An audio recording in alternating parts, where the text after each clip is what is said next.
Priority natin doon, yung mga anak. Opo. Yung talagang, yun ang mas matimbang sa atin. Collection ko, bali doon sa aking mga pagkukoleksyon, doon sa pagsascientist ko, doon sa mga coins, sa mga barya. Nagbabarya-barya kasi ako sa bayan.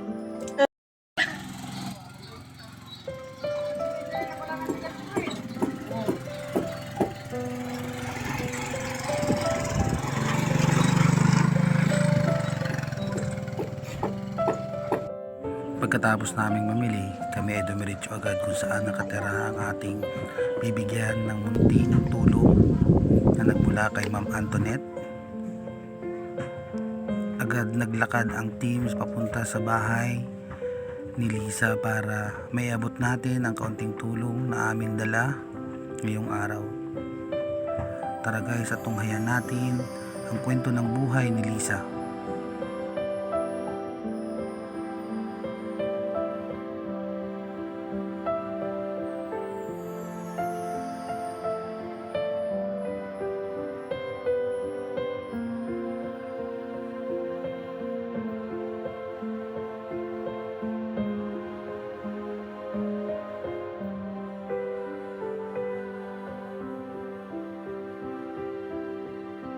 At ilang saglit pa nga, narating na namin ang munting tahanan ni Lisa. Agad naman kaming pinagbuksan ng pintuan at dito namin napansin na ang tirahan ni Lisa na kanyang tinutuluyan ay halos masira na o halos tumumba na. Lalo na pagpasok namin sa loob, nakita ko na wala na siyang sahig, butas-butas na ang bubong. At pinagtagpi-tagping mga tela ang iniharang niya sa kanyang dingding para magkaroon siya ng kaunting privacy. Baka sa mukha ni Lisa ang kasiyahan ng kami ay makita. Batid niya siguro na dadala namin siya ng kaunting tulong at alam niya na malaki ang maitutulong nito sa kanyang pang-araw-araw na buhay. Si Lisa kasi ay nag-iisa lang sa kanyang tahanan. Napag-alaman namin na meron siyang 3 anak, ngunit iniwan niya ito sa magulang ng kanyang kinakasama dati. At nabalitaan din namin na si Lisa ay iniwan na ng kanyang kinakasama. Malungkot ang sinapit ni Lisa sa kanyang kinakasama dati. Minamaltrato siya, sinasaktan at pinapagamit ng pinagbabawal na gamot. At dito nagumpisa ang sakit ni Lisa. Nagkaroon siya ng matinding depresyon. At nung nabalitaan ng kanyang mga kapatid na nagkaroon siya ng matinding karamdaman, ay agad siyang sinundo at dinala dito sa Quezon Province para dito siya manirahan. Hindi naging madali ang buhay ni Lisa sa Quezon Province.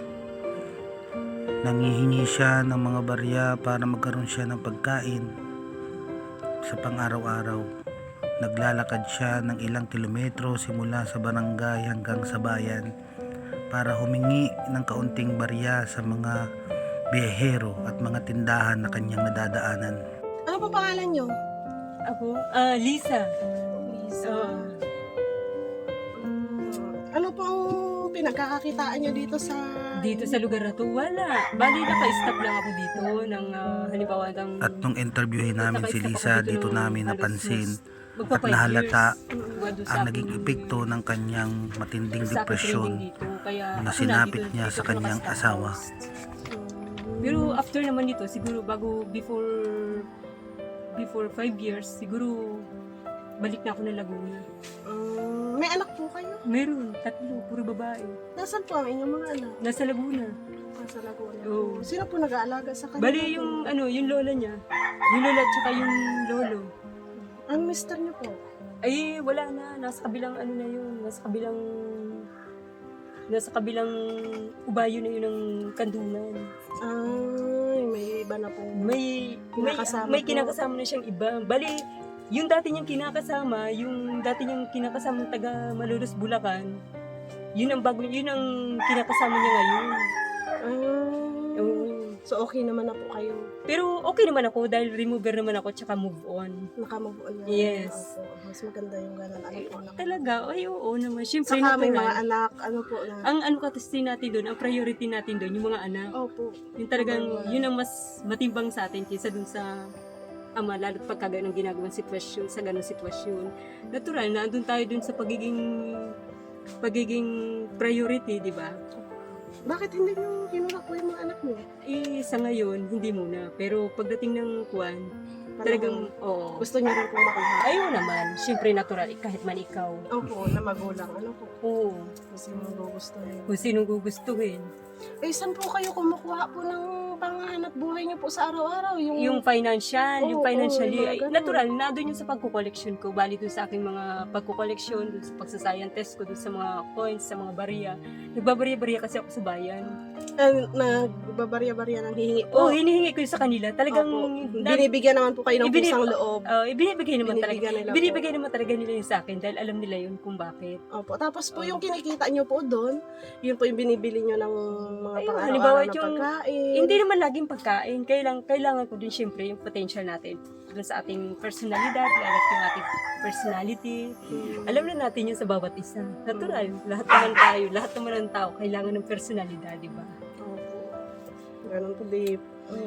Pag pag na wala po kayong nakokoleksyon sa halimbawa po, wala po nagbibigay sa inyo sa Ay, pasid. bayan. Pasid yun. Pero hindi naman sila nagwawala sa akin. Talagang laging naka-automatic yun. Binibigyan po kayo. Magkano po ang pinakamalaking bigay po sa inyo Bali, sa bayan? pinaka-minimum nila kasi sa quota, umaabot lang ng 500. Pero dati 900 pesos, umaabot yun. Oh, laki ano po? Kaya lang pagka halimbawa yung umabot ako ng halimbawa nag-overnight, yun siguro umabot ng mahigit 900. Yung 950 gayon. Yung kita nyo po yung sa maghapon.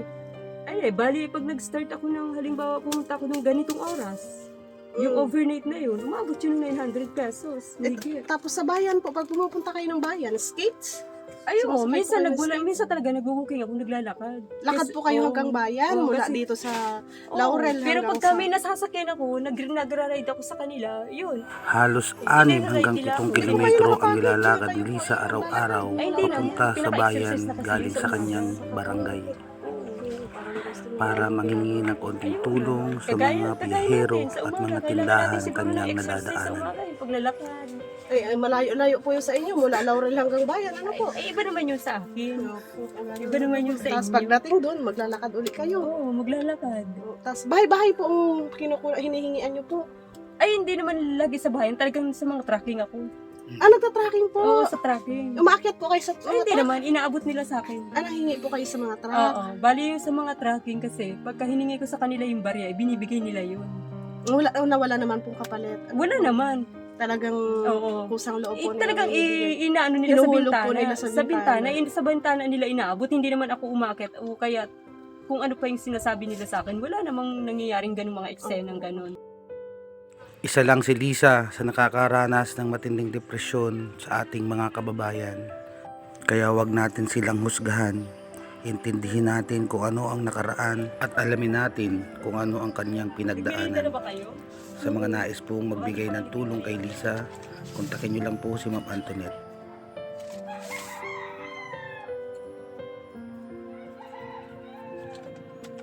Ang masasabi ko lang, thank you so much at maraming salamat dito sa mga ibinigay ninyong relief dahil ito ang mas important ngayong araw.